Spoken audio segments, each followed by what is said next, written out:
अभी हम लोग क्या करते हैं ना यार, ये वहीं से डेफिनेशन वहीं से स्टार्ट करते हैं, बिल्कुल जीरो से स्टार्ट करेंगे।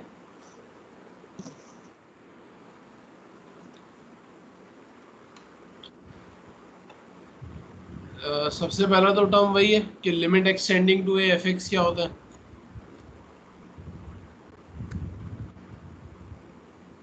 ये क्या होता है पहले जरा जल्दी से एक्सप्लेन करो।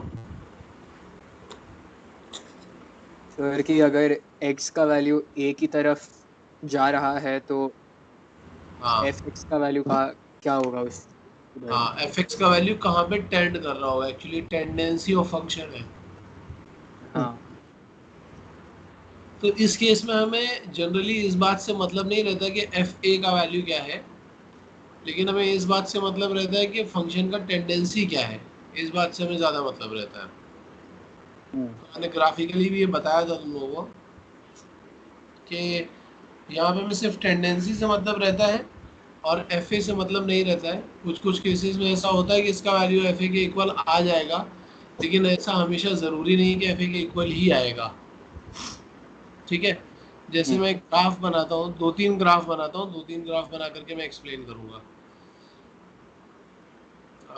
सपोज मैंने एक ग्राफ ये ऐसा बनाया, ये वाला ग्राफ बनाया।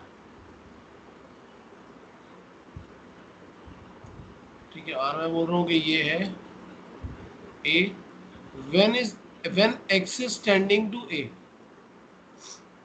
इन दैट केस ये एक्स का वैल्यू है जो हम ए की तरफ टेंड करा रहे हैं। तो हम बोलते हैं कि उस टाइम पे एफ एक्स का टेंडेंसी देखो। तो एफ एक्स का टेंडेंसी क्या होगा कि वो इधर से हमें चेक करना पड़ेगा कि कहाँ तक टेंड कर रहा है वो। यहाँ पे भी हम चेक करेंगे when x is tending to, in that case f x is tending to what. तो तुम्हें ये वाला पॉइंट दिखाई पड़ रहा होगा, दिस पॉइंट इज देयर। हम्म, फिलहाल तो हमें एफ ए ही दिखाई पड़ रहा है। इन दिस केस हमें एफ ए ही दिखाई पड़ रहा है। हम क्या बोल रहे हैं, when x is tending to A. तो हमने ये बोला था कि ए से जस्ट पहले वाला वैल्यू, ये वैसे देखने में काफ़ी बड़ी बड़ी वैल्यूज दिख रहे हैं, इतना बड़ा इंटरवल दिख रहा है, लेकिन एक्चुअल में वो इतना बड़ा इंटरवल है नहीं। इस पॉइंट को हम बोल रहे हैं कुछ ए माइनस एच, और इस पॉइंट को हम बोल रहे हैं कुछ ए प्लस एच। तो ये जो ए माइनस एच है, X equal to A minus H या X equal to A plus H, इसको हम बोलते हैं deleted neighbourhood of A. Deleted neighbourhood of A, इसका मतलब क्या होता है कि ए का जस्ट पहले और ए के जस्ट बाद वाला वैल्यू देखना है। जैसे अगर मैं एक्स का वैल्यू सपोज यहाँ पे बोल देता कि, या ए का वैल्यू बोल देता 2, तो ए माइनस एच का मतलब हो गया कि दिस इज अप्रोक्सीमेटली 1.99999, या एक दो नाइन और बढ़ा दो, मतलब जस्ट पहले। और ए हम्म, प्लस एच का मतलब क्या हो गया, दैट इज 2.000001, ऐसा कुछ। तो वहां पे हम वैल्यूज चेक कर रहे हैं, ए के जस्ट पहले और ए के जस्ट बाद में वैल्यू चेक कर रहे हैं। तो जब हम ऐसा बोलते हैं कि हम ए माइनस एच पे वैल्यू चेक करते हैं, तो ये बेसिकली हम इसको ऐसा बोल रहे थे कि h is tending to zero. यहाँ पे हमने जो भी कुछ बनाया वो कब बनाया, when h is tending to zero. तो हम ऐसा बोलते हैं कि limit h is tending to zero f of a minus h, यानी फंक्शन का वैल्यू ए माइनस एच पे when h is tending to zero. इसको हम लोग एफ ऑफ ए माइनस से भी डिनोट करते हैं, और इसको हम बोलते हैं लेफ्ट हैंड लिमिट। वैसे हाँ limit is tending to zero f of A plus h, right f hand of a limit. Plus h देंगे। तो यहाँ पे हम ऐसा लिख देते हैं कि it is F of A plus, और इसको हम बोलते हैं this is right hand limit, sorry right hand limit. Hmm, अब अगर ऐसा आ जाता है कि left hand limit equal to right hand limit, दोनों सेम आ जाते हैं, तभी हम क्या बोलते हैं कि limit extending to A F X exist. अगर इक्वल होगा तभी वो एग्जिस्ट कर रहा होगा। और सपोज इक्वल होने के बाद ये दोनों वैल्यूज जो है वो इक्वल होने के बाद सपोज किसी नंबर लैम्डा के इक्वल आते हैं, तो हम बोलेंगे कि हाँ वो लिमिट एग्जिस्ट करेगा, एंड वो वो उसी नंबर के इक्वल आएगा, जो भी नंबर के इक्वल ये दोनों आ रहे हैं, लिमिटिंग वैल्यू भी वही हो जाएगा। सर हेलो हाँ सर, जब हमें वो L H L equal to R H L आ जाएगा तब हमें मतलब वो एफ ए का वैल्यू ही मिल जाएगा ना डायरेक्टली? नहीं, वो इस पर्टिकुलर केस में हमें मिल रहा है कि वो हाँ एफ ए सर, की। जब जब L H L is equal to R H L तब। नहीं, वही तो मैं बोल रहा हूँ, वो हमें इस पर्टिकुलर केस में ऐसा दिख रहा है, हर एक केस में ऐसा नहीं होगा। जैसे तुम ये समझो, जैसे ये वाला केस है, ये वाला ग्राफ तुम्हारे पास है f x equal to one upon x square का। मैं अगर बोलूंगा कि चलो at x equal to zero check करते हैं, तो जब तुम infinity. F of zero minus check करोगे, तो एफ ऑफ जीरो माइनस यहाँ पे क्या आएगा? क्लियरली दिखाई पड़ रहा है, प्लस इंफिनिटी। इन्फिनिटी। हाँ। और एफ जीरो प्लस क्या दिख रहा है? वो भी इन्फिनिटी। हाँ। क्या एफ ऑफ जीरो कुछ दिख रहा है? एफ ऑफ जीरो नहीं मतलब। एग्जिस्ट ही नहीं कर रहा है। हम्म। अच्छा। लेकिन जीरो माइनस और जीरो प्लस इन्फिनिटी जा रहे हैं। हम्म। तो जीरो माइनस और जीरो प्लस इन्फिनिटी जाने की वजह से हम क्या बोलेंगे कि limit extending to zero f x जो होगा वो तो इन्फिनिटी है। मतलब फंक्शन की टेंडेंसी तो इन्फिनिटी है, लेकिन फंक्शन का वैल्यू जीरो पे डिफाइन ही नहीं है इस केस में। अच्छा। हाँ सर। अभी बात समझ में आई? हाँ सर। अच्छा, इसके अलावा कभी सपोज सर ऐसा मैंने, हाँ सर अगर वो थर्ड ग्राफ में वो फर्स्ट कर्व जो है वो अगर टेंडिंग टू नेगेटिव इन्फिनिटी होता, एक टुवर्ड्स पॉजिटिव और दूसरा टुवर्ड्स नेगेटिव इन्फिनिटी, तो कैसे कहते हैं मतलब? तो लिमिट एग्जिस्ट ही नहीं करता। सर लिमिट एग्जिस्ट नहीं करता तो एक्स टेंड्स टू इन्फिनिटी लिखते या दोनों टेंड्स टू इन्फिनिटी और माइनस इन्फिनिटी करते? ये वाला ग्राफ देखो, ये वाला hmm. At x equal to zero check कर रहे हो। हाँ। अगर मैं LHL देखूंगा तो मुझे यहाँ पे बहुत ज़्यादा कुछ सॉल्व करने की जरूरत नहीं है। ग्राफिकली तुम्हें क्लियरली दिखाई पड़ रहा है कि जीरो से जस्ट पहले जो वैल्यू है वो है माइनस इन्फिनिटी। Minus infinity. और RHL देखूंगा ग्राफिकली तो मुझे दिखाई पड़ रहा है plus infinity. LHL is not equal to RHL। Okay, तो लिमिट डज नॉट एग्जिस्ट। तो लिमिट एग्जिस्ट ही नहीं करेगा, लिमिटिंग वैल्यू ही नहीं। ठीक है जी।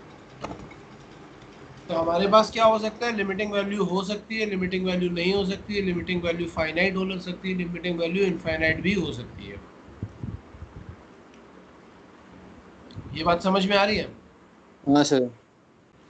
हाँ अगर सर। फंक्शन कंटिन्यूअस है, जैसे ये वाला केस था, उस केस में लिमिटिंग वैल्यू फंक्शन की वैल्यू के इक्वल हो सकती है। लेकिन अगर सपोज मैं एक और ग्राफ तुम्हें दिखाता हूँ यहाँ पे, एग्जाम्पल के लिए मैं एक ग्राफ यहाँ और ले रहा हूँ। मैं बोल रहा हूँ कि सपोज यहाँ पे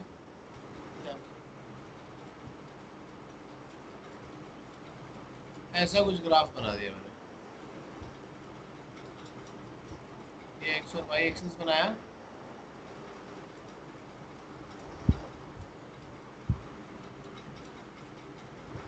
eight x equal to a. Function का वैल्यू जो है वो यहाँ जा रहा है, मतलब यहाँ से मिस होकर के ऊपर चला गया। ये है सपोज पॉइंट y1 और ये है पॉइंट y2। अब अगर मैं तुम्हें बोलूंगा कि जरा यहाँ पे देखो, एट एक्स इक्वल टू ए, जब तुम एफ ऑफ ए माइनस देखोगे, ग्राफिकली तुम्हें क्या दिख रहा है? ए से जस्ट पहले वैल्यू किधर टेंड कर रहा है? y1 की तरफ। And F of A plus देखोगे तो ए के जस्ट बाद में भी फंक्शन का वैल्यू कहाँ टेंड कर रहा है? y1 की तरफ।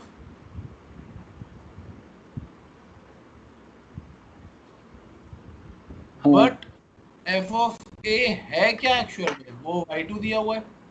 y2 दिया। तो यहाँ से लिमिटिंग वैल्यू क्या आएगा?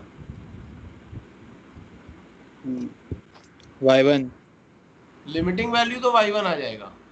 और फंक्शन का वैल्यू क्या दिया हुआ है, y2 दिया हुआ है। y2। तो ऐसा भी हो सकता है कभी कभी कि लिमिटिंग वैल्यू एग्जिस्ट करे और फंक्शन के वैल्यू के इक्वल ना हो। सर ये केस जो आपने बोली वो सिग्नम फंक्शन के लिए ट्रू होगा? नहीं, सिग्नम फंक्शन में तो लिमिट ही एग्जिस्ट नहीं करेगा ना जीरो पे। अच्छा हाँ, वन और माइनस, हाँ हाँ। हाँ, सिग्नम में तो लिमिटिंग वैल्यू एग्जिस्ट नहीं करेगा जीरो पे, मैं समझ गया था। ये केस जैसे मैंने बोला, ये किसके लिए हो सकता है, मैं एक एग्जांपल लिख देता हूँ। ये मैंने लिखा कि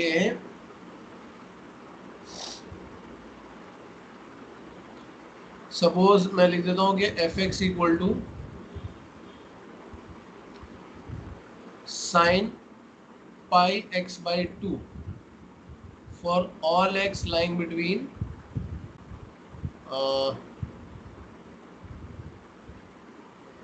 0 to 2 except 1।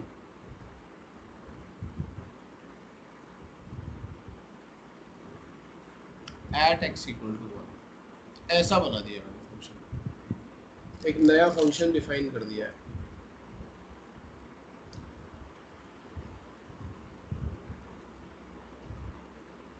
अब तुम इसका ग्राफ बना के देखो। अगर तुम इसका ग्राफ बनाओगे तो ग्राफ कुछ ऐसा बनता हुआ दिख रहा होगा। इसका पहले ग्राफ बनाते हैं, 0 पे 0 होगा, x इक्वल टू 1 रखोगे तो पाई बाई 2 आ जाना चाहिए, और 2 रखोगे तो पाई आ जाना चाहिए।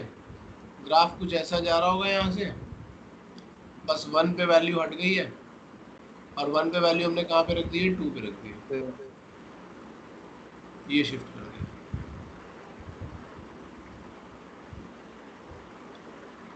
ऐसा ग्राफ बन गया। मतलब पूरा फंक्शन वैसे ही चल रहा था, बस एक पॉइंट पे मैंने डेफिनेशन बदल के कहीं और ग्राफ कर दिया इसका।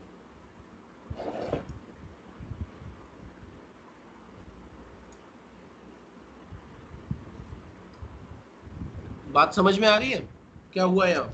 हाँ सर, हाँ सर।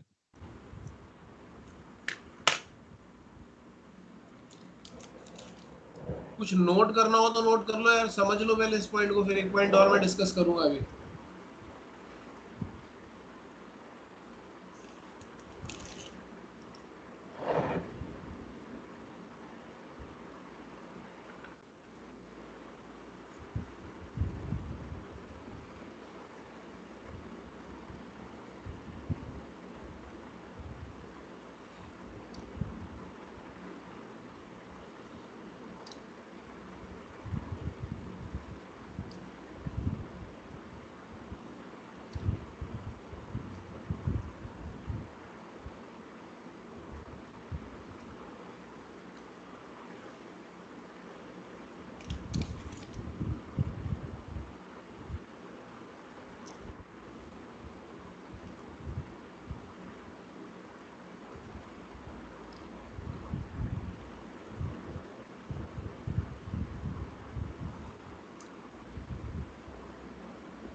कुछ नोट कर रहे हो क्या?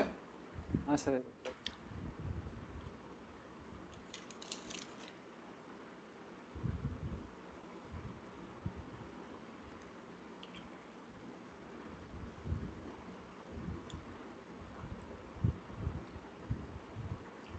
टेस्ट में मार्क्स कितने कितने हैं तुम लोगों के? सर मुझे 136 है।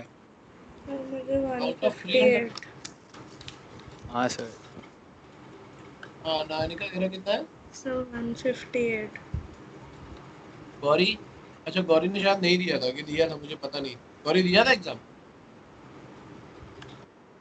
सर नहीं दिया तो सेकंड बैच का कुछ क्वेश्चन हुआ था, नहीं हुआ था, इधर का तो नहीं हुआ दिया। कोई बात नहीं, नेक्स्ट टाइम वाला जो एग्जाम होगा वो देना है अच्छी तरीके से प्रिपेयर करके। इस बार तो चलो ठीक है।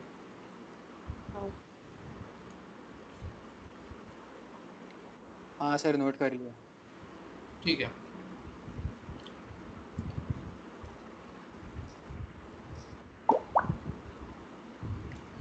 अब जैसे देखो मैंने तुम्हें एक दो चीज़ें बता दी हैं कि हाँ, एक डेफिनेशन यहाँ पे लिखी हुई है जिसमें बहुत बहस चलती है यार। ये वाली डेफिनेशन जो है ना, इस पे बड़ा बकवास होता है यार। इस पे एक बार मेरा भी झगड़ा हुआ था एक टीचर के साथ में। ये जो है यहाँ पे क्या है, अगर मैं तुमसे इस केस में पूछूंगा कि limit extending to 0 f x क्या है, मुझे बताओ, तो तुम लोग मुझे क्या बताओगे? ये इस केस log x का केस है। सर लिमिट एक्सटेंडिंग टू 0 में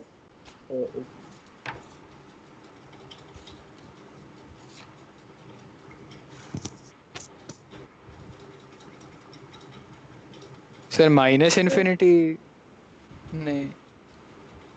माइनस इन्फिनिटी। माइनस इन्फिनिटी वो तो क्योंकि यहाँ पे दिखाई पड़ रहा है, ये दिख रहा है, मैंने लिखा भी हुआ है।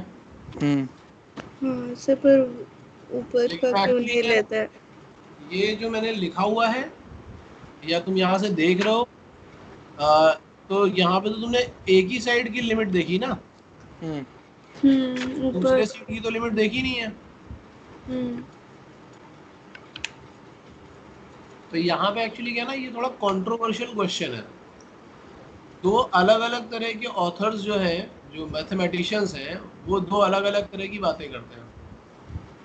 एक का कहना है, मतलब ग्रुप है, एक ग्रुप का कहना ये है कि जब भी ऐसा केस आ जाता है तब हम केवल वन साइडेड लिमिट चेक करते हैं, और दूसरे ग्रुप का कहना है कि यहाँ पे लिमिट एग्जिस्ट ही नहीं करती है। क्यों नहीं करती है? क्योंकि आगे पे सिर्फ एक ही लिमिट है, दूसरी वाली है नहीं, और दूसरी वाली अगर नहीं होगी तो वो इस डेफिनेशन को फॉलो नहीं करेगी, इसलिए लिमिट एग्जिस्ट नहीं करती है। तो मैंने यहाँ पे जो बात लिखी हुई है वो उसकी उस बुक की बात लिखी हुई है जो जनरली हम लोग फॉलो कर रहे होते हैं। लेकिन अगर कोई तुमसे पूछेगा बहस क्यों होती है, बहस हमेशा इसी बात की होती है, आर्ग्यूमेंट डिस्कशन सब इस पे ही चलते हैं। तो मैं पहले क्या मानता था कि ये यहाँ पे लिमिट एग्जिस्ट नहीं करता, लेकिन कुछ लोग ये मानते हैं कि लिमिट एग्जिस्ट करता है और हम वन साइडेड लिमिट निकाल लेते हैं, उस पर ही काम हो जाता है। तो मैं दूसरी बुक से मानता था, और ये वाला जो डिस्कशन होता था वो दूसरी बुक से होता था। तो फाइनली मैंने क्या किया कि वो वाली बुक हम लोगों ने फॉलो कर ली जो जनरली आईआईटी में यूज़ की जाती है। जैसे एक बुक है मैरॉन और एक बुक कोई और है, मैं नाम बता दूंगा उसका बाद में। ये दो अलग अलग बुक दो अलग अलग बातें करती है। तो इसके लिए ये वाला क्वेश्चन थोड़ा कॉन्ट्रोवर्शियल क्वेश्चन है, जो जनरली तुमसे कोई आईआईटी में नहीं पूछेगा, बट स्टिल हमने ये समझ लिया कि ये क्या है, मैंने इसीलिए ये पॉइंट यहाँ पे लिख दिया है। बट तुम हमेशा याद रखना, ये दो अलग अलग बुक्स में अलग अलग बातें लिखी हुई हैं, ठीक है ना? सर इस केस में आरएचएल एग्जिस्ट कर रहा है ना? हाँ, एलएचएल नहीं exist। LHL। इस केस हाँ में सर। एलएचएल एग्जिस्ट नहीं कर रहा है, सिर्फ आरएचएल एग्जिस्ट। हाँ सर। ठीक है। सर एक्सपोनेंशियल का जरा ग्राफ वापस अगर हुआ, रिपीट, आवाज नहीं आ रही थी बीच में। हाँ, मैं ये बोल रहा था बीच में कि दो अलग अलग तरह की बुक्स में दो अलग अलग डेफिनेशन दिए हुए हैं इस वाले ग्राफ के लिए। तो हम लोगों ने वो वाला डेफिनेशन ले लिया है जो जनरली जेई की बुक्स में यूज़ किया जाता है या जेई से रिलेटेड बुक्स में यूज़ किया जाता है। तो मैंने इसलिए यहाँ पे ये वाली डेफिनेशन ली हुई है। लेकिन कुछ बुक्स में क्या होता है कि बोलते हैं वन साइडेड लिमिट चेक करो, और कुछ बुक्स में ऐसा बोलते हैं कि लिमिट एग्जिस्ट ही नहीं कर रहा है इसका। तो हमें दोनों ही बातें याद रखनी है। वैसे जेई में ये क्वेश्चन नहीं आएगा क्योंकि थोड़ा कंट्रोवर्शियल है, इसलिए नहीं आएगा, बट तुम्हें बातें दोनों ही याद रखनी है, मेरा कहना ये था। नयनिका तुम क्या बोल रही थी? सर अगर एक्सपोनेंशियल का ग्राफ हुआ हाँ। तो उसमें भी ऐसा कुछ होगा? नहीं, एक्सपोनेंशियल के सर ग्राफ 0 पे एग्जिस्ट करेगा? किसका? एक्सपोनेंशियल का ग्राफ? हाँ। हाँ, वो तो करता है ना। एक्सपोनेंशियल का ग्राफ तो बहुत सिंपल सा होता है। एक्सपोनेंशियल का ग्राफ ऐसा बन जाता है, यहाँ से आता है, ऐसा जाता है ना ये ओके हाँ सर। 0,1 होता है, ये सारे पॉइंट्स पे डिफाइन है। लॉग में बस क्या है कि वो 0 के आगे ही डिफाइन है, 0 के पहले डिफाइन नहीं है। ठीक है सर। ऐसा और दूसरा कोई एग्जांपल नहीं है जिसमें वैसे डिफाइंड नहीं है, वन साइड ही डिफाइंड है? ऐसे एग्जाम्पल्स तुम बना सकते हो अपने आप से। जैसे y equal to tan x का ग्राफ बना लो from minus -2 to plus π/2। Okay तो वो क्या होगा कि π/2 के आगे तो डिफाइन है नहीं, π/2 के पहले डिफाइन कर दिया हमने बस। ठीक है सर।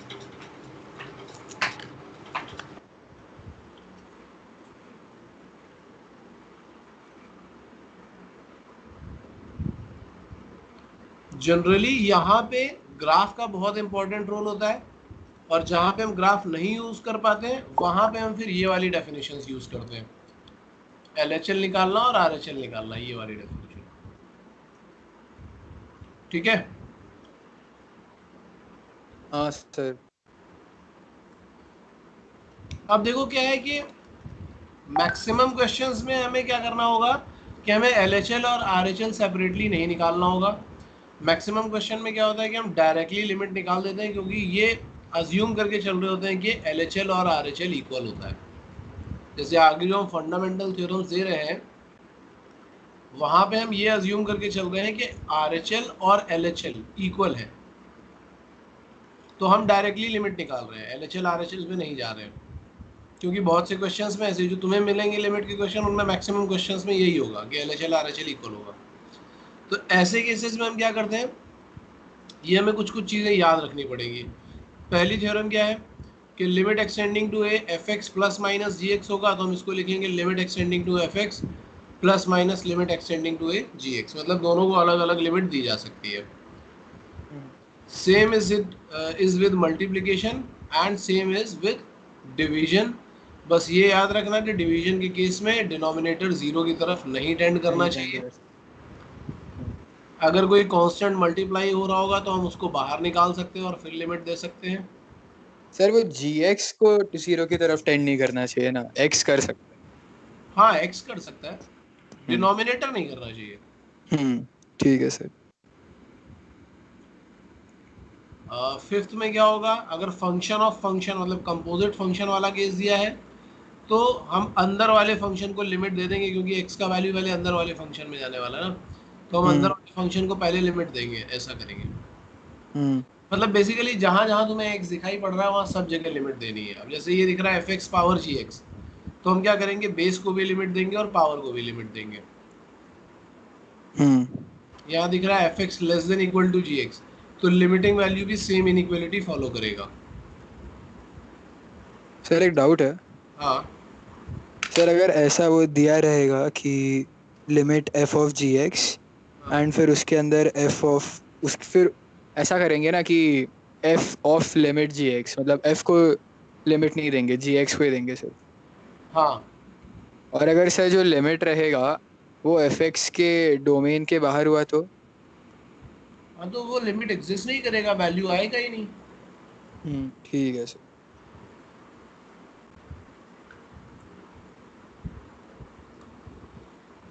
आई थिंक यहाँ तक सारे थ्योरम समझ में आए होंगे। ये बहुत इंपॉर्टेंट थ्योरम्स है, इसलिए मैंने बता दिए पहले ही। हाँ। अच्छा अब अच्छा जैसे ये है, इसमें जो सबसे पहला मेथड होता है ना, ये डायरेक्ट सब्स्टिट्यूशन मेथड होता है, जिसमें हम डायरेक्टली सब्स्टिट्यूट करके उसका वैल्यू निकाल लेते हैं। जैसे तुम्हें ये एग्जांपल 1 दिख रहा है, ये वाला एग्जांपल, इस एग्जांपल को ध्यान से देखो। यहाँ पे तुम्हें क्या दिख रहा है, लिमिट एक्सटेंडिंग टू 2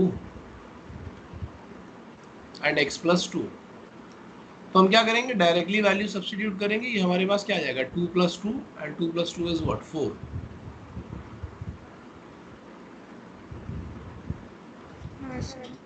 ठीक है।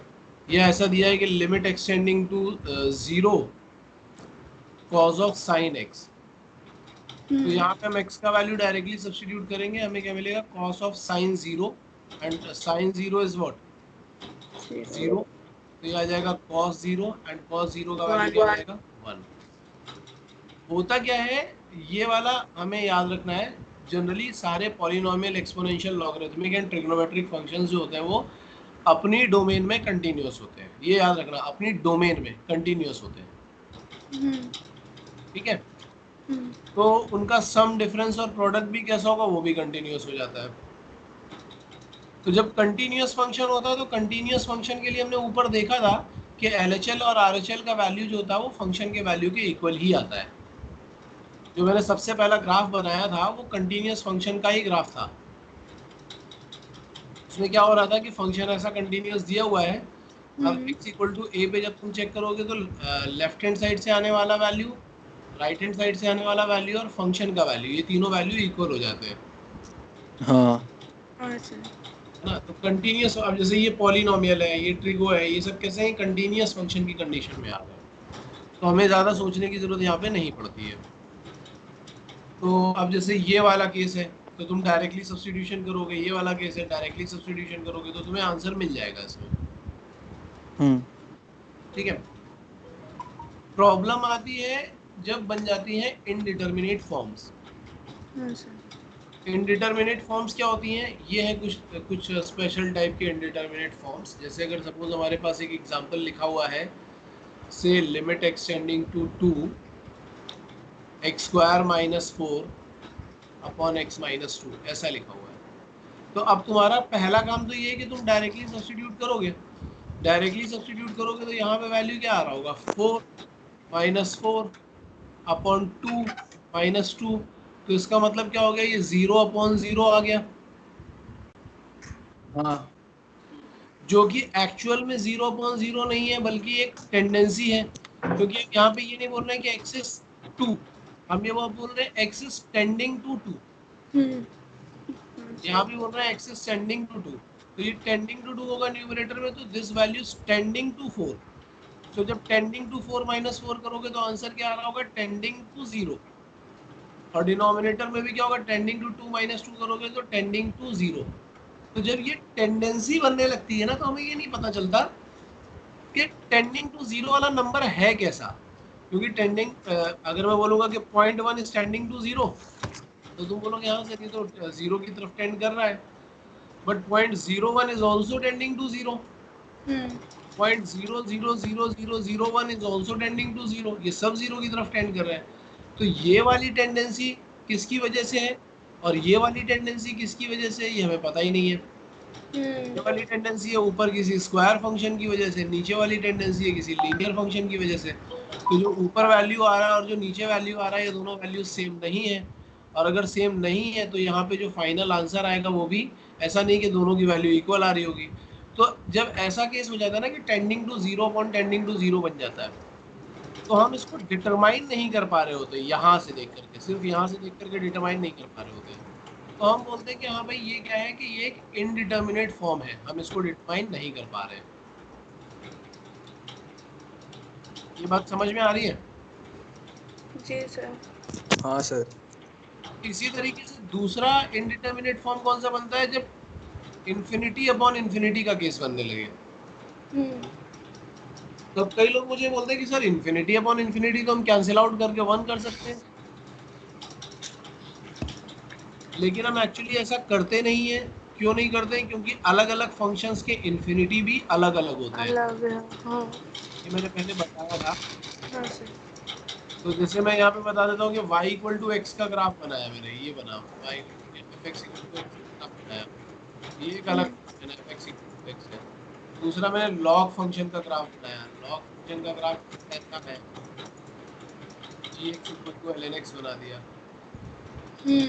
अब हम बोलते हैं कि when x is tending to infinity, this number is also tending to infinity and this number is also tending to infinity, but इन दोनों की infinity में भी अपने आप में एक infinity का डिफरेंस आ रहा है। तो कभी अगर ऐसा हुआ कि लिमिट एक्सटेंडिंग टू इन्फिनिटी, यहाँ पे सपोज मैं बोलता कि fx अपॉन gx है, तो क्या दोनों की इन्फिनिटी सेम आते? नहीं आते, एक का इन्फिनिटी कुछ और आ रहा है, दूसरे का इन्फिनिटी कुछ और आ रहा है। वो किस पे डिपेंड कर रहा है? वो डिपेंड कर रहा है वहाँ के फंक्शन पे। तो ज़रूरी नहीं कि उन दोनों का इन्फिनिटी सेम हो। तो इसीलिए जब भी इन्फिनिटी अपॉन इन्फिनिटी भी बनता है तो हम उसको भी इनडिटर्मिनेट फॉर्म ही मानते हैं। हाँ सर। इसी तरीके से अगर इन्फिनिटी माइनस इन्फिनिटी बन रहा होता है तो इसको भी हम इनडिटर्मिनेट फॉर्म मानते हैं, क्योंकि एक इन्फिनिटी और दूसरे इन्फिनिटी के बीच में कितना डिफरेंस है, ये डिपेंड करता है कि वो दोनों फंक्शंस कैसे होंगे। इसी तरीके से एक और बन जाता है इनडिटर्मिनेट फॉर्म जब होता है tending to 0 multiplied by infinity. तो tending to 0 multiplied by infinity can be written as tending to zero. Infinity को हम लोग क्या बोल सकते हैं, 1/0 बोल सकते हैं ना, तो ये वाली जो इंडिटरमिनेट फॉर्म है वो इंटर कन्वर्टेबल है इस वाले फॉर्म के लिए। अच्छा। तो ये 3-4 तो तुम्हें ये दिखाई पड़ गए। अब इसके बाद एक आती है infinity power zero, infinity power tending to zero. ये भी बड़ा कंफ्यूज करती है। क्यों कंफ्यूज करती है, क्यों इनडिटरमिनेट होती है ये? क्योंकि infinity power tending to zero है। अगर मैं पॉजिटिव साइड से जीरो बोलूंगा तब तो ये न्यूमरेटर में बना रहेगा, और अगर मैं इसको ऐसा करके देखा कि नेगेटिव साइड से जीरो जा रहा है तो ये डिनोमिनेटर में चला जाएगा, क्योंकि यहाँ पे पावर नेगेटिव होगी तो 1 आ जाएगा इन्फिनिटी में। अच्छा। तो उस केस में क्या होगा कि वहां भी ये कंफ्यूज करता है, इसलिए इसको भी हम इनडिटरमिनेट में ही डालते हैं, क्योंकि हम डिटरमाइन कर नहीं पा रहे होते हैं। ऐसे 0/0 आ रहा होता है टेंडिंग टू 0/0, तो इसको भी हम क्या बोलते हैं कि ये भी इनडिटरमिनेट फॉर्म है। और इसी तरीके से टेंडिंग टू 1 पावर इन्फिनिटी आ रहा होता है तो ये भी क्या हो जाता है, इनडिटरमिनेट फॉर्म आ जाता है। तो इस तरीके से 6-7 इनडिटरमिनेट फॉर्म होते हैं जो हमें याद रखने पड़ते हैं हमेशा। सर हेलो हाँ सर, इन्फिनिटी मतलब ये अगर एक डेफिनेट नंबर रहेगा एंड दैट अपॉन इन्फिनिटी। नहीं है, हाँ इन्फिनिटी एक डेफिनेट नंबर नहीं है भाई। हाँ सर, वो पता है सर, मैं बस बोल रहा हूँ कि अगर फॉर एग्जांपल 1/infinity रहेगा तो सर वो इनडिटरमिनेट होगा कि नहीं? नहीं, वो थोड़ी ना होगा। 1/infinity is 0। And 1/tending to infinity भी 0। एंड इन्फिनिटी मतलब टेंडिंग टू इन्फिनिटी इनटू 0 किया तो भी मतलब 0 ही रहेगा ना? एग्जैक्ट 0 किया तो 0 आएगा। अगर टेंडिंग रहेगा तो नहीं? नहीं, अगर एग्जैक्ट 1 raised to infinity हुआ तो वो 1 ही होगा ना? हाँ वो 1 ही होगा। ये भी बता देता हूँ, अगर टेंडिंग टू 1 पावर इन्फिनिटी है ये है इनडिटरमिनेट फॉर्म। बट अगर एग्जैक्ट 1 पावर इन्फिनिटी है ये 1 रहने वाला है हमेशा। यहाँ पे टेंडेंसी नहीं है, एग्जैक्ट वैल्यू आ गई तो 1 रहने वाला है, ये इनडिटरमिनेट फॉर्म नहीं है, ये वाला है इनडिटरमिनेट फॉर्म। ऐसे ही जैसे टेंडिंग टू 0/टेंडिंग टू 0 ये इनडिटरमिनेट फॉर्म है, बट एग्जैक्ट 0/टेंडिंग टू 0 हो गया तो ये वैल्यू 0 हो जाएगी। हाँ। या फिर टेंडिंग टू 0/एग्जैक्ट 0 हो गया, ये वैल्यू नॉट डिफाइंड आ जाएगी। सर नॉट डिफाइंड इंडिटरमिनेट नहीं होगा? नहीं, दोनों में डिफरेंस है। नॉट डिफाइंड का वैल्यू हम डिफाइन ही नहीं कर सकते। इनडिटरमिनेट का वैल्यू क्या है कि कुछ ना कुछ वैल्यू है, हम डिटरमाइन कर नहीं पा रहे हैं फिलहाल, बट आगे कर लेंगे। इनडिटरमिनेट में और नॉट डिफाइंड में डिफरेंस है। इनडिटरमिनेट का मतलब क्या है कि right now we are not able to determine, but by using some method we can determine that. Not defined मतलब वो डिफाइन ही नहीं है। अच्छा ओके सर।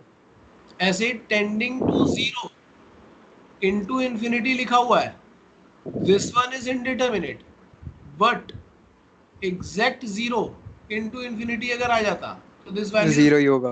हाँ। सर तो अगर डायरेक्ट सब्स्टिट्यूशन से नहीं हो रहा तो फिर इनडिटरमिनेट? हाँ, डायरेक्ट सब्स्टिट्यूशन हम करेंगे, इस तरह का कोई भी फॉर्म बन जाए जो मैंने दिखाया, जैसे ये फॉर्म बन गया या ये फॉर्म बन गया, या फिर इन्फिनिटी अपॉन इन्फिनिटी का फॉर्म बन गया, या फिर इन्फिनिटी माइनस इन्फिनिटी का फॉर्म बन गया, ये सारे फॉर्म जो मैंने वहाँ पे लिख रखे थे ये सारे। हाँ, अगर जैसे कभी लिखा हुआ infinity raise to the power tending to 0, this is indeterminate form, but infinity power exact 0, this is 1। तो जहां टेंडेंसी हो रही होती है ना, बस वही प्रॉब्लम होती है, टेंडेंसी की वजह से प्रॉब्लम हो रही होती है। अगर एग्जैक्ट वैल्यू आ गई तो फिर तो कोई प्रॉब्लम ही नहीं है, फिर हम डायरेक्टली वैल्यू निकाल सकते हैं।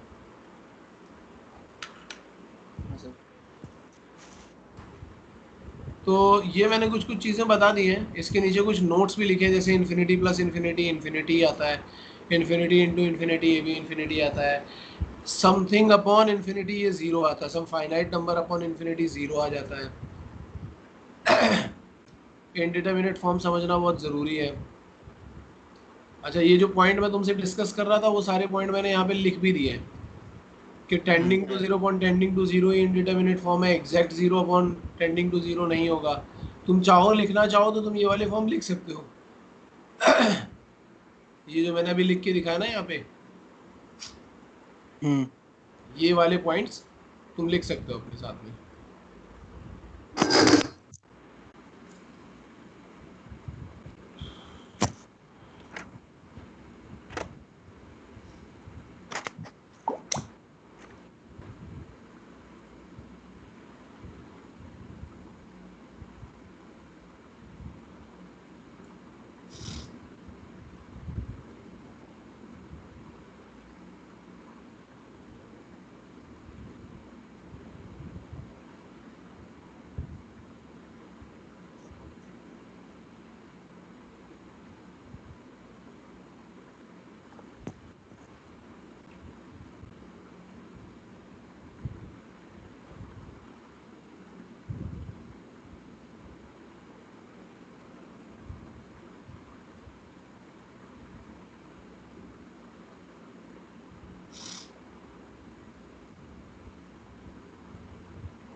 हाँ विकास,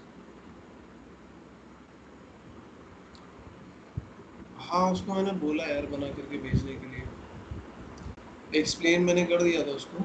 मैंने बोला कि तुम बना करके भेजो, आज शाम तक भेज देंगे।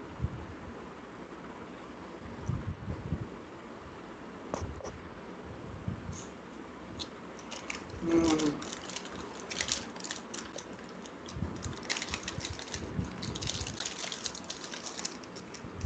हाँ तो उसको बोल दो ना कि ये 11th क्लास के लिए तो स्टार्ट कर ही दे, हम लोग जो बोलेंगे उसका प्लान।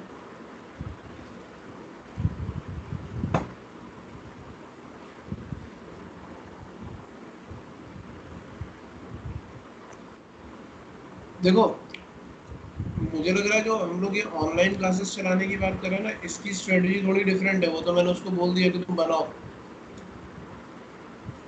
तो वो अपना उसमें तो लगी होगी। तुम ये वाला बता दो क्योंकि इसकी स्ट्रेटजी हम उसके साथ तो मर्ज कर नहीं सकते।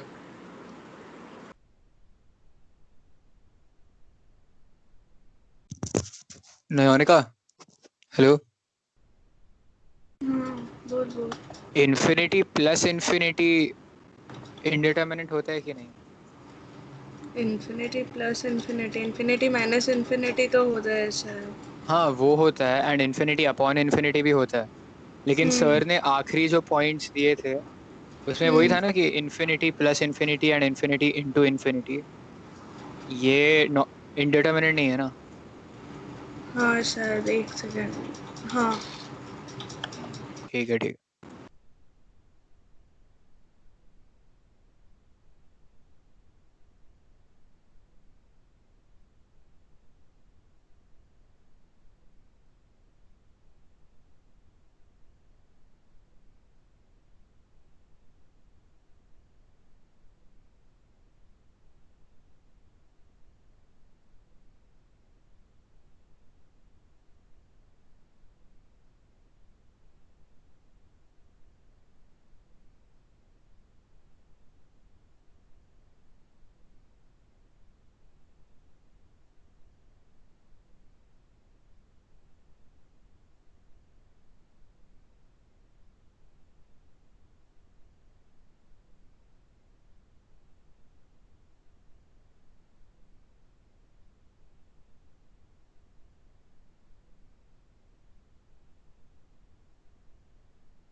हाँ यार, तुम लोगों ने नोट कर लिया ये अनिका? हेलो। हाँ हाँ, सर। नोट कर लिया ना? हाँ सर, एक डाउट है। हाँ बोलो।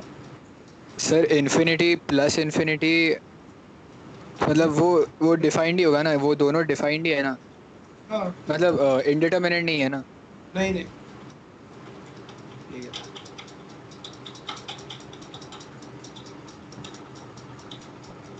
अब देखो, इंडिटरमिनेसी रिमूव करने के लिए पहले तो दूसरा काम फैक्टराइजेशन। सर आपकी आवाज़ कट रही है। मैं बोल रहा हूँ कि इंडिटरमिनेसी रिमूव करने का जो पहला मेथड है वो है फैक्टराइजेशन मेथड। सर मैं एक सेकंड एग्जिट करके आ रही हूँ, मेरा स्क्रीन नहीं दिख रहा सडनली। करो करो, आओ आकर के बताओ।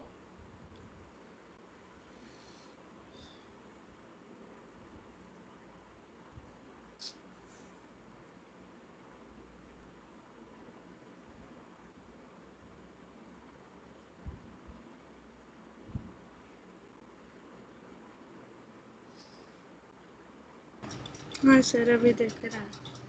अभी दिख रहा है? ठीक है।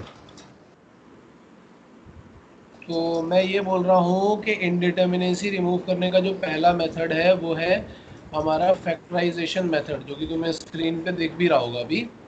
हम्म। दिख रहा है ना? तो हाँ सर। फैक्टराइजेशन मेथड में हम क्या करते हैं पहले उसको समझ लेते हैं। जैसे कि मुझे यहाँ दिखाई पड़ रहा है, मैं यहाँ पे x इक्वल टू 3 डालूंगा। तो तुम्हारा सबसे पहला काम तो ये है कि तुम डायरेक्टली सब्स्टिट्यूट करो। 3 डालोगे तो क्या आएगा, 9 माइनस 6 माइनस 3, और डिनोमिनेटर में क्या आ रहा है, 9 माइनस 12 प्लस 3। तो यहाँ पे प्लस फिर क्लियरली दिखाई पड़ रहा फिर है कि ये जीरो। 0/0, मतलब वही टेंडेंसी है इसकी जीरो की। हाँ हम्म। ओपन टेंडिंग टू जीरो बन रहा है, तो तुम यहाँ पे लिखोगे कि this is of the form, उसको हम शॉर्ट में 0/0 ही लिखते हैं, this is of the form 0/0। तो हाँ मुझे एक चीज पता चल गई है कि x इक्वल टू 3 यहाँ पे डाल रहे हैं तो जीरो बन रहा है, that means x minus 3 is a factor. Factor theorem तुमने पढ़ी होगी पहले। हाँ और यहाँ पे भी x इक्वल टू 3 डाल रहे हैं तो ये भी एक्सप्रेशन जीरो बन रहा है, दैट मीन्स x माइनस 3 इसका भी एक फैक्टर होगा। ये तो श्योर है कि x माइनस 3 दोनों का ही फैक्टर है। और अगर हम फैक्टराइज करेंगे, जैसे मैंने यहाँ पे फैक्टराइज किया तो x माइनस 3 मुझे दिखने लगा। तो जो फैक्टर जीरो क्रिएट कर रहा है तुम बस उसको कैंसिल आउट कर दो। एक बार वो कैंसिल आउट हो गया हमारा काम खत्म, फिर हम उसके बाद डायरेक्टली सब्स्टिट्यूशन करेंगे और हमें आंसर मिल जाएगा। हाँ सर। बात समझ में आई ना? हाँ सर। हाँ सर। फैक्टर थ्योरम से हमें काफी कुछ पता चल जाता है, जैसा अभी हमें यहाँ पे दिखाई पड़ रहा है।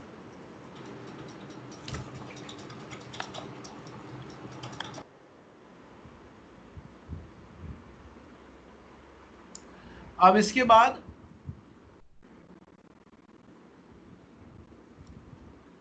आता है दूसरा रैशनलाइजेशन। लेकिन रैशनलाइजेशन से पहले हम लोग जरा फैक्टराइजेशन के एक दो क्वेश्चन कर लेते हैं, फिर रैशनलाइजेशन पे चलेंगे। अच्छा, इसने डायरेक्टली रैशनलाइजेशन के ही क्वेश्चन दे रखे हैं यहाँ पे, फैक्टराइजेशन के ज़्यादा क्वेश्चन दिए नहीं है। मैं फैक्टराइजेशन के लेकिन फिर भी कुछ क्वेश्चन करवाऊंगा अपनी तरफ से यहाँ पे एक दो। ये तो बहुत सिंपल सा एग्जांपल उसने दे दिया था। सपोज ये है हमारे पास, ये हमें निकालना है लिमिट एक्सटेंडिंग टू 1।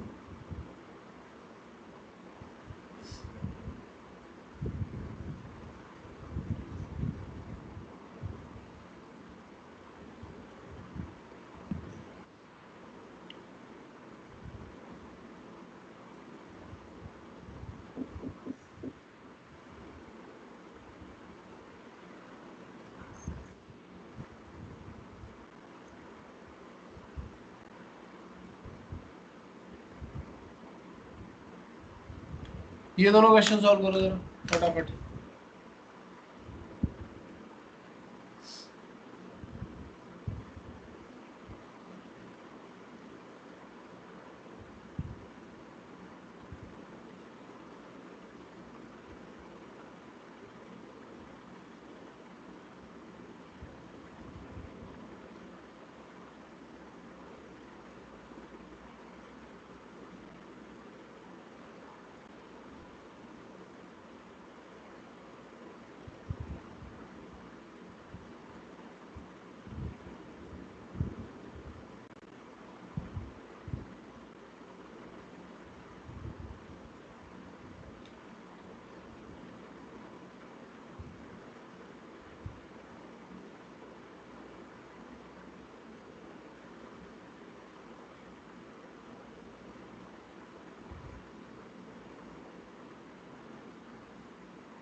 हो गया सर।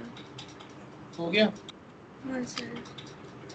सर फर्स्ट का मुझे 1 आ रहा, सेकंड का -1/2। ओके।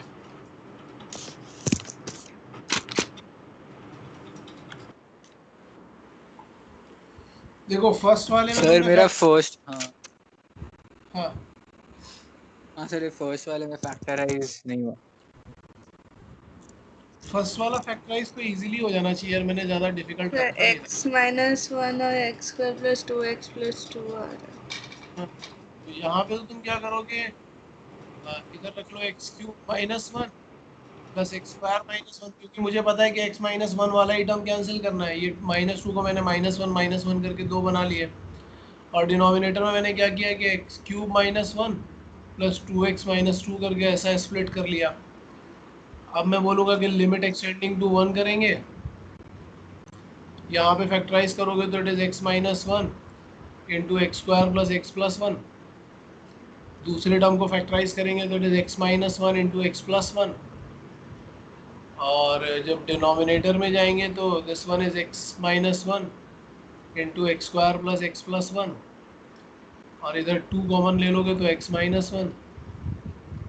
तो हमें यहाँ से मिल रहा होगा लिमिट एक्सटेंडिंग टू 1, ऊपर वाले में से दोनों में से x -1 कॉमन निकाल लो तो आएगा x² + x + 1 प्लस x + 1।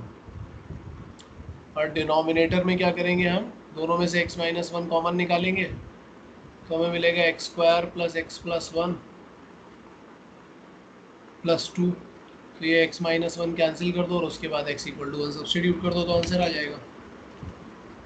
हाँ नीचे वाला भी सिंपल है।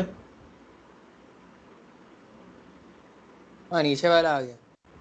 हाँ, लेकिन ऐसे कुछ केसेस में मैंने तुम लोगों को सिंथेटिक डिवीजन भी बताया था, अगर तुम्हें याद हो। हाँ सर, उससे आया। सिंथेटिक डिवीजन मेथड भी बहुत आसान मेथड होता था, ज़्यादा डिफिकल्ट नहीं था। हाँ सर। तो एक सेकंड जरा बुकलेट शेयर कर लो।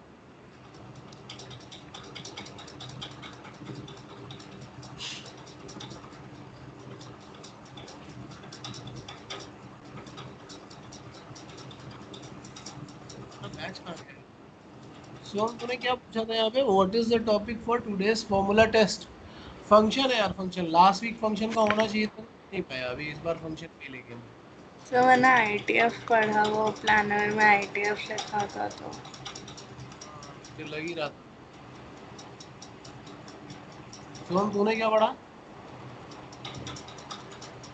सर मैंने ITF थोड़ा किया। चलो ठीक है, फिर ITF ले लेंगे। अगर तुम लोग ITF पढ़ गया हो तो ITF ले लेंगे।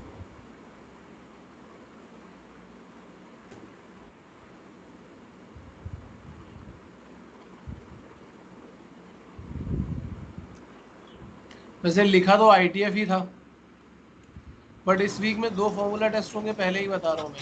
आज ITF का होगा और दूसरा टेस्ट फंक्शन का। सर नेक्स्ट क्लास में। हाँ,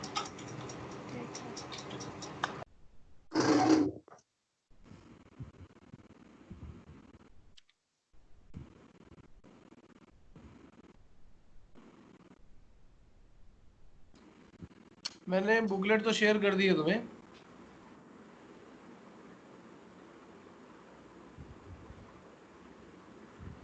देख लो एक बार ध्यान से। और मैं ज़रा बुकलेट में जाता हूँ, कहाँ पे है यार ये?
अच्छा, ये दोनों क्वेश्चन यार सबके हो गए ना?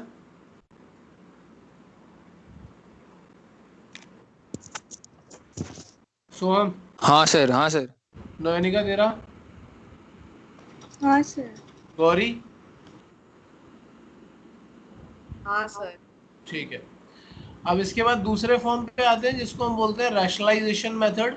रैशनलाइजेशन मेथड में भी क्या होगा कि जो जो टर्म्स इंडिटरमिनेट फॉर्म बना रहे होंगे, जैसे यहाँ पे अगर देखो x इक्वल टू 1 डालते हैं तो ये वाला टर्म, ये भी इंडिटरमिनेट फॉर्म बना रहा है और ये भी इंडिटरमिनेट, जो भी इंडिटरमिनेट फॉर्म बना रहा है उन सभी को रैशनलाइज करना पड़ेगा। मतलब हमें इसका भी मतलब वो डबल रैशनलाइजेशन भी हो सकता है। इस केस में जैसे सिंगल रैशनलाइजेशन से ही काम चल जाएगा, इसमें दोनों टर्म को रैशनलाइज करना पड़ेगा तो दोनों का कॉन्जुगेट मल्टीप्लाई डिवाइड करना पड़ेगा। तो बेसिक आइडिया वही है कि पहले जो इरेशनल टर्म लिखा हुआ उसको रैशनल में कन्वर्ट किया जाए, फिर एक फैक्टर कैंसिल किया जाए और फिर वैल्यू सब्स्टिट्यूट कर ली जाए। बट हमेशा याद रखना कि जो भी term irrational sorry indeterminate form बना रहा होगा, जो भी इरेशनल टर्म इनडिटर्मिनेट फॉर्म बना रहा होगा उसी को रैशनलाइज करना है, सबको नहीं करना है। आइडिया समझ में आ रहा है ना? हाँ सर। हाँ सर। तो जैसे इस पे कुछ क्वेश्चंस करते हैं पहले।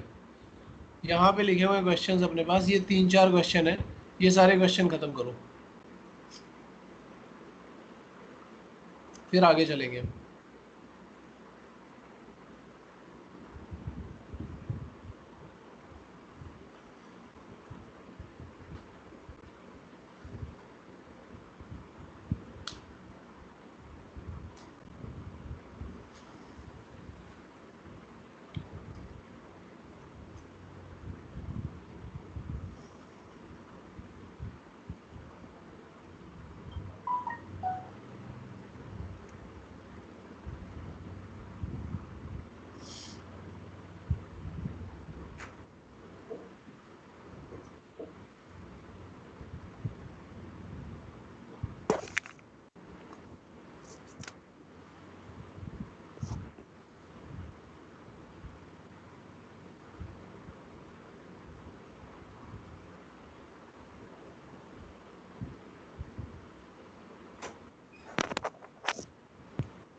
सर हेलो हाँ बोलो।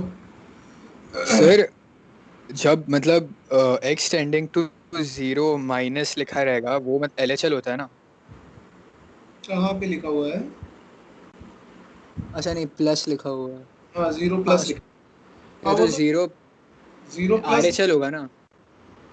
हाँ आरएचएल है वो। जीरो प्लस लिखने का सेंस ये भी है कि तुम ध्यान से देखो, पॉजिटिव रूट के होगा। अंदर नेगेटिव वैल्यू डाल नहीं हाँ सकते ना। सर, वो पूरा एक्सप्रेशन वो इनडिटर्मिनेट नहीं है ना? इनडिटर्मिनेट नहीं है। हाँ नहीं है ना। तुमने डायरेक्ट सब्स्टिट्यूशन किया, आंसर जीरो आ गया, खत्म हो गया बस। हाँ। तो कभी कभी क्वेश्चन ऐसा भी होगा कि इनडिटर्मिनेट फॉर्म ना ही बन रहा हो। Hmm. Sir tending to zero upon anything हाँ। वो इनडिटर्मिनेट नहीं है ना? नहीं। ठीक है।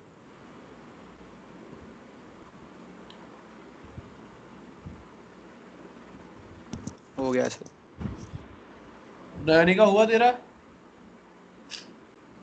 नयनिका गौरी दोनों बताओ जल्दी से। हाँ सर, हाँ सर। हाँ सर हो गया। ठीक है।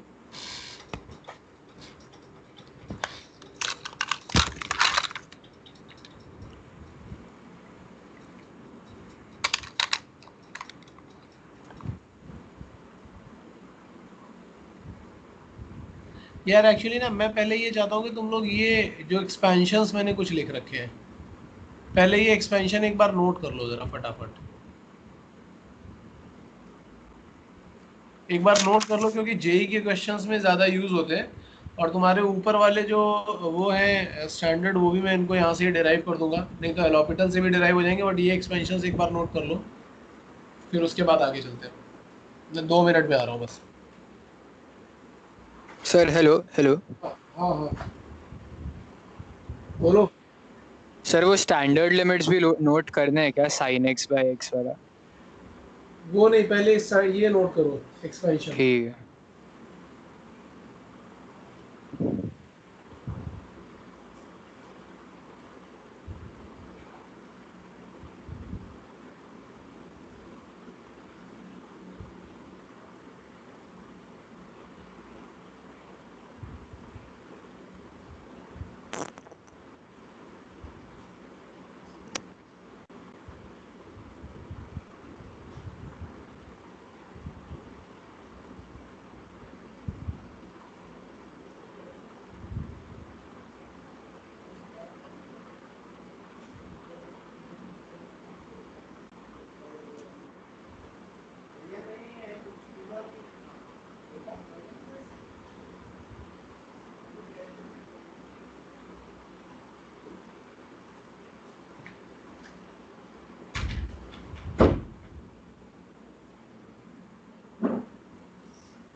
यार जैसे ही नोट कर लोगे ना तो फटाक से मुझे बता देना, और इसको ज़्यादा से ज़्यादा एक्स क्यूब तक ही लेकर के जाना, उससे आगे ले जाने की ज़रूरत नहीं है। एक्स क्यूब तक ही कर लेना, उतना ही हमारे लिए काफ़ी हो जाता है।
यार नोट किया तुम लोगों ने?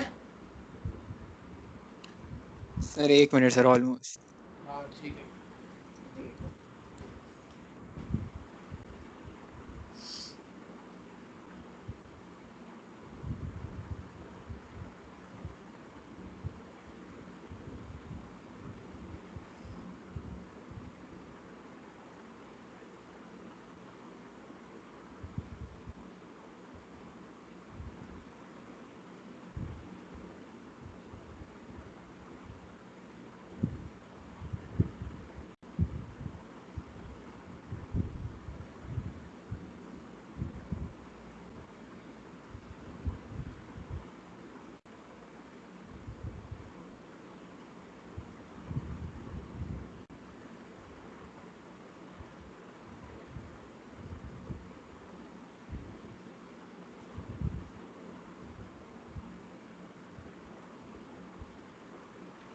सर वो सेक इनवर्स वाला जो है हाँ सर, उसमें वो 5 × x⁴/4 के बाद क्या है? 61x⁴6/6 factorial. 61। हाँ अच्छा। लेकिन वहां तक जाने की जरूरत है नहीं यार अपने को। मैंने बोला ना मैक्सिमम क्वेश्चन जो बड़े से बड़ा क्वेश्चन बनता है वो एक्स क्यूब तक बनता है, और ये इनवर्स वाले रेयरली यूज होते हैं।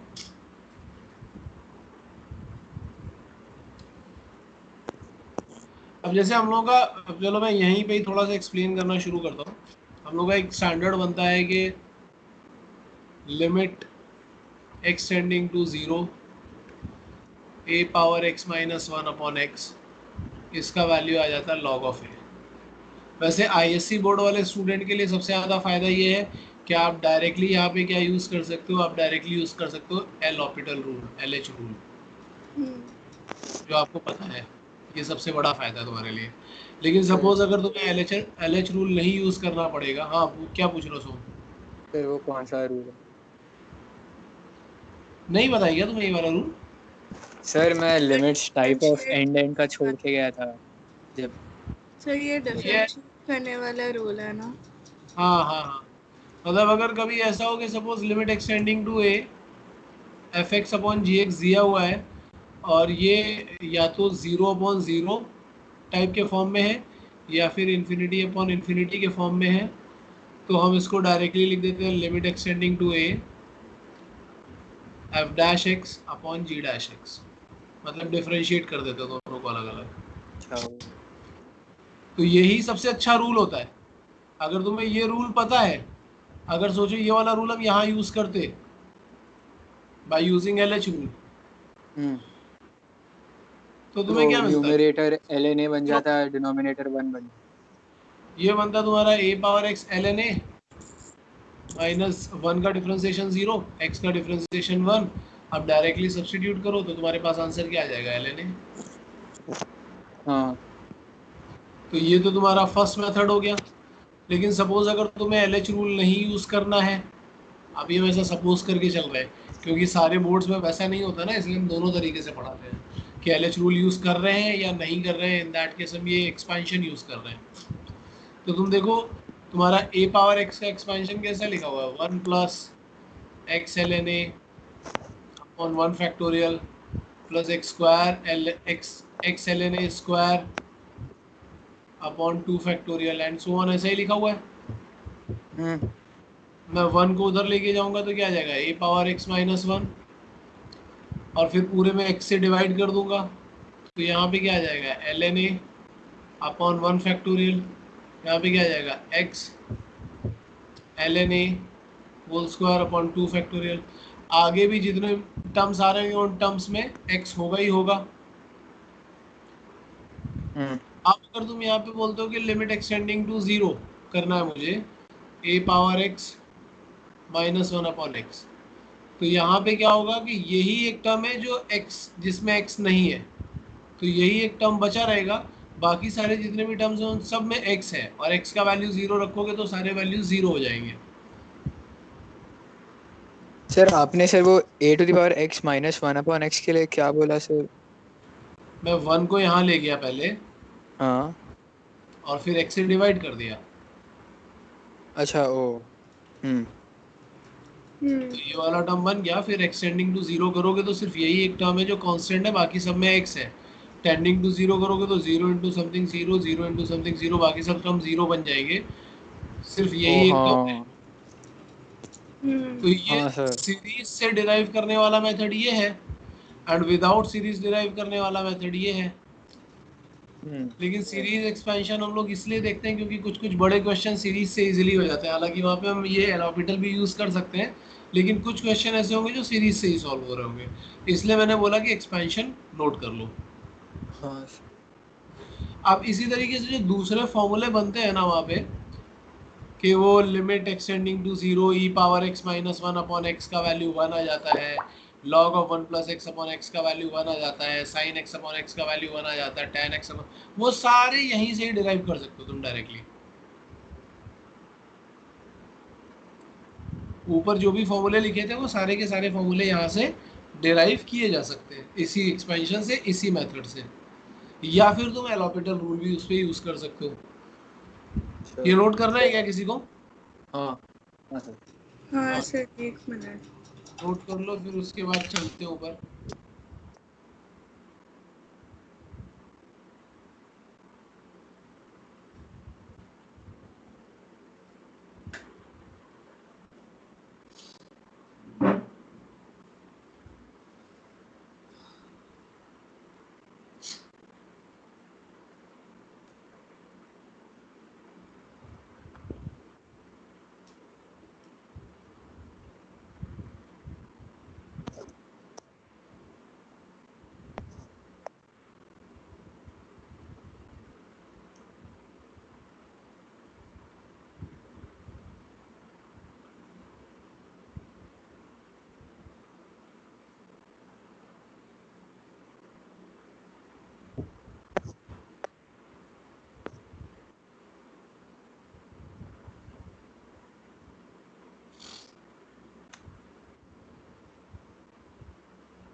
हाँ सर हो गया।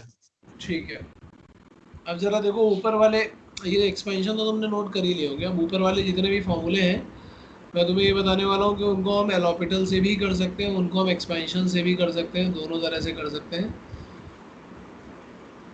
जैसे साइन एक्स अपॉन एक्स है, ठीक है, तो ये लिखा हुआ है limit extending to zero, sine x upon x लिखा हुआ है।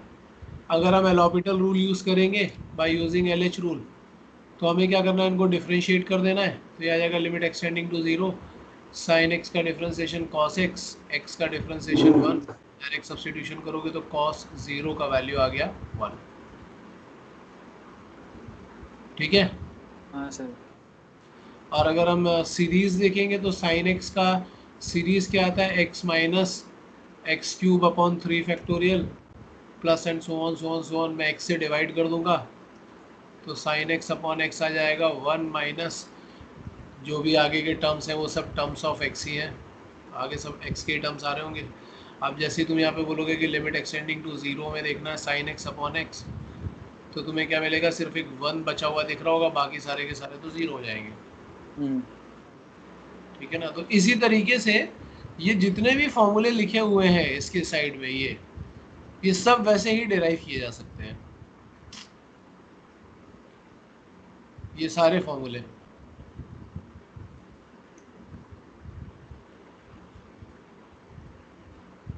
ओ हेलो सर। हेलो हाँ बोलो। सर, सब नोट डाउन करना। हाँ बिल्कुल नोट डाउन करना है, लेकिन थोड़ा मैं टाइम दूंगा उसके बाद नोट डाउन करना। अब जैसे ये फॉर्मूले लिखे हुए हैं ना, इसी तरीके से ये दूसरे वाले फॉर्मूले भी बनते हैं। यहाँ पे क्या था, साइन 0/0 बन रहा था। अब इसके नीचे मैंने क्या लिखा, मैंने लिखा है कि if X tending to A, if F X tending to zero when X tending to A, मतलब जब एक्स ए की तरफ जाएगा एफ एक्स जीरो की तरफ जाएगा, इन दैट केस हमने क्या लिखा, limit x tending to a sine f x upon f x, मतलब एक्स ए की तरफ जा रहा है एफ एक्स जीरो की तरफ जा रहा है, तो ये साइन 0/0 बन रहा है। तो एक्स पूरे एक्स को मैंने एफ एक्स से रिप्लेस किया है, ये याद रखना, पूरे एक्स को एफ एक्स से रिप्लेस किया है हर जगह पर। यहाँ पे भी कर सकते हो, tan inverse F x upon f x, sine inverse F x upon f x, tan F x upon f x, जितने भी फॉर्मूले दिख रहे हैं सब जगह पर तुम एफ एक्स की जगह पर एफ एक्स रिप्लेस कर सकते हो। तो ये वाला दूसरा सेट बन जाएगा ऊपर वाले ही फॉर्मूले का, ये एक दूसरा सेट बन जाएगा।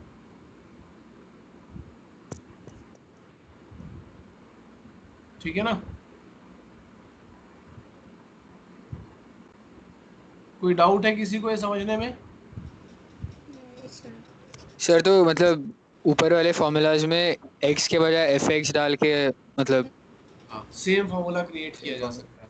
ठीक इवन एक थर्ड सेट भी हम बना लेते हैं कई बार, जैसे कभी लिखा होगा कि लिमिट एक्सटेंडिंग टू जीरो, यहाँ पे लिखा है sign k x upon x, तो हम बोल देते हैं कि ये डायरेक्टली के आ जाएगा। क्यों के आ जाएगा, क्योंकि ऊपर देखो क्या दिख रहा है, साइन 0/0 तो दिख रहा है, लेकिन ऊपर जो फंक्शन है वो है के एक्स और नीचे जो फंक्शन है वो है एक्स। तो मुझे क्या बनाना होता है, f x upon f x वाला फंक्शन बनाना होता है।